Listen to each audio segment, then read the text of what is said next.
Hi friends, ഇന്ന് ഞാൻ നിങ്ങളുമായി ഷെയർ ചെയ്യുന്നത് ഒരു അടിപൊളി ചില്ലി ചിക്കൻ റെസിപ്പിയാണ്. അതിനുവേണ്ടി ഞാനിവിടെ 1/2 കിലോ ബോൺലെസ് ചിക്കനാണ് എടുത്തത്. ഇതിലേക്ക് ഒരു 1/2 ടേബിൾ സ്പൂൺ സാധാരണ മുളക് പൊടി ചേർത്ത് കൊടുക്കുക. പിന്നെ ഇതിലേക്ക് ഒരു 1/2 ടേബിൾ സ്പൂണ് കുരുമുളക് പൊടി ചേർത്ത് കൊടുക്കുന്നുണ്ട്.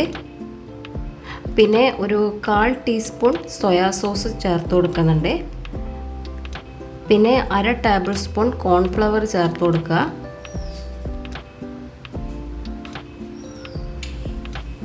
പിന്നെ ഒരു 1/4 ടീസ്പൂൺ വിനാഗിരി ചേർത്ത് കൊടുക്കുന്നുണ്ട്.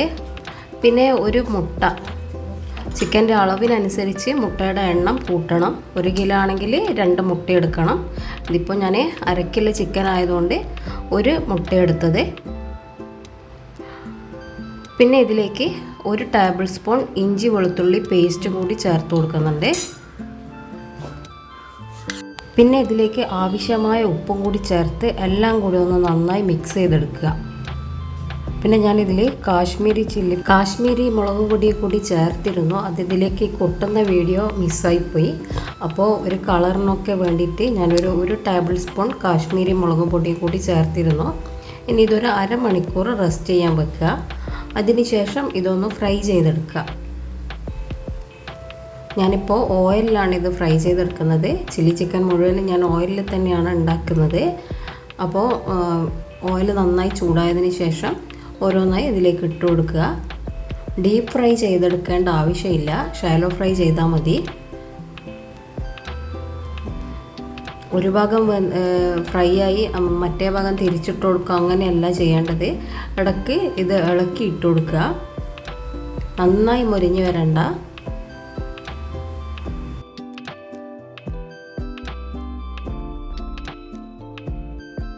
ഇപ്പോൾ ചിക്കനൊക്കെ ആവശ്യത്തിന് ഫ്രൈ ആയി കിട്ടിയിട്ടുണ്ട്.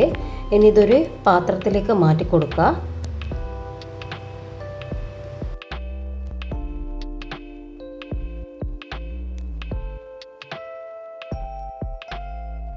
ഇനി ഇതിൻ്റെ മസാല റെഡിയാക്കാൻ വേണ്ടിയിട്ട് ഞാനൊരു ചീനച്ചട്ടി അടുപ്പത്ത് വെച്ചിട്ടുണ്ട്. അതിലേക്ക് ഓയിൽ തന്നെയാണ് ഒഴിച്ചു കൊടുക്കുന്നത്. ഓയിലൊന്ന് നന്നായി ചൂടായതിന് ശേഷം ഇതിലേക്ക് ഒരു 5-6 അല്ലി വെളുത്തുള്ളി നന്നായി കനം കുറച്ച് അരിഞ്ഞ് ഇട്ട് കൊടുക്കുന്നുണ്ട്. പിന്നെ ഒരു ചെറിയ കഷ്ണം ഇഞ്ചിയും അതേപോലെ ചെറുതായി അരിഞ്ഞ് ഇട്ട് കൊടുക്കുന്നുണ്ട്.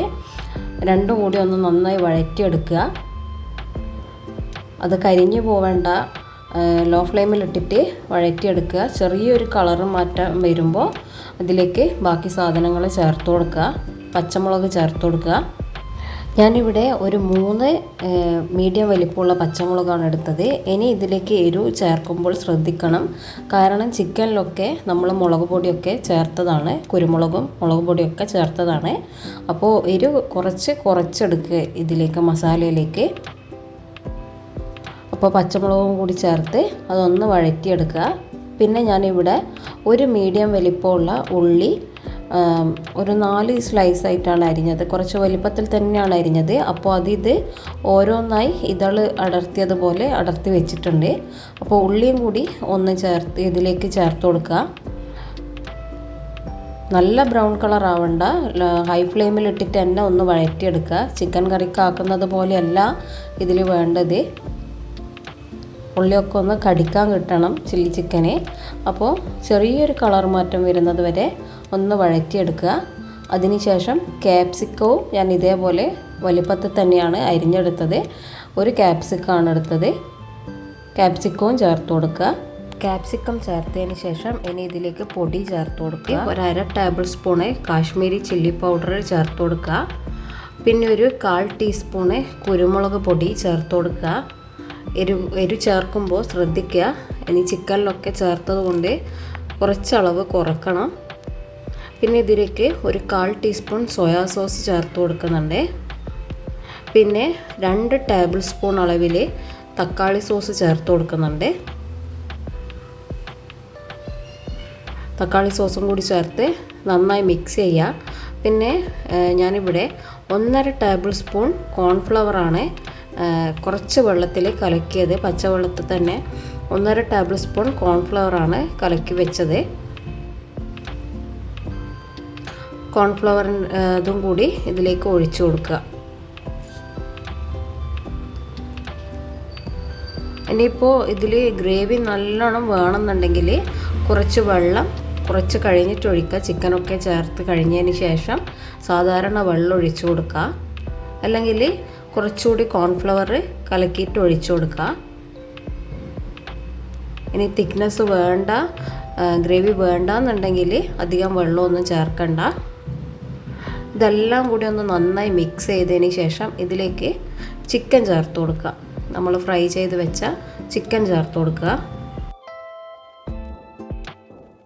ചിക്കനും കൂടി ചേർത്ത് എല്ലാം കൂടി ഒന്ന് നന്നായി മിക്സ് ചെയ്തതിന് ശേഷം ഇനി ഇതിലേക്ക് ആവശ്യമായ ഉപ്പ് ചേർത്ത് കൊടുക്കുക. ഉപ്പ് ചേർക്കുമ്പോൾ ശ്രദ്ധിക്കുക, ചിക്കനിലൊക്കെ ഉപ്പുള്ളതാണ്. ആദ്യം ഉപ്പ് അളവ് കുറച്ചിട്ടിട്ടാൽ മതി. പിന്നീട് ഇത് നന്നായി തിളച്ച് വരുമ്പോൾ നോക്കിയിട്ട് വേണമെങ്കിൽ ഇട്ടാൽ മതി. അപ്പോൾ ഞാനിപ്പോൾ ഇതിൽ കുറച്ച് വെള്ളം ഒഴിക്കുന്നുണ്ട്. എനിക്ക് കുറച്ച് ഗ്രേവി വേണം തോന്നുന്നു. അപ്പോൾ ഞാനിതിൽ കുറച്ച് വെള്ളം ഒഴിക്കുന്നുണ്ട്. വെള്ളമൊക്കെ ചേർത്തതിന് ശേഷം ചിക്കൻ ഇപ്പം നന്നായി കുറുകി വന്നിട്ടുണ്ട്, നല്ല തിക്നെസ്സായി വന്നിട്ടുണ്ട്. അപ്പോൾ ഈ സമയത്ത് സ്റ്റൗ ഓഫ് ചെയ്ത് വെക്കുക. ഇനി ഇത് സെർവ് ചെയ്യാം. അപ്പോൾ റെസിപ്പി ഇന്നത്തെ ഇത്രയേ ഉള്ളൂ. ഇഷ്ടപ്പെട്ടെങ്കിൽ ഒന്ന് ലൈക്ക് ചെയ്യുക, കമൻറ്റ് ചെയ്യുക, ഷെയർ ചെയ്യുക, സബ്സ്ക്രൈബ് ചെയ്യുക. Thank you for watching.